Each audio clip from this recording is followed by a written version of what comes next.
I wanted to show you this beautiful little book from Estonia, and I cannot read the title, and I don't want to massacre the author's name, Marge, Veelmaa, maybe something like that, but it translates to Patterns from an Old Weaver's Notebook.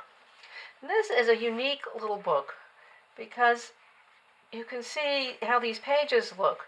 It's full of 8-shaft twill variations, all sorts of beautiful variations. But on the left side, you can see the original notebook that these came from, which is from 1900, and then they're reproduced here through computer-generated drafts so you can understand what the notation, see that's not very much notation on the left, but the author has made these twills easy to use for us this day and age. And look at these beautiful sample pages and a little bit of history about the project, and it's in Estonian and in English. So anyone that likes twills needs this wonderful little book.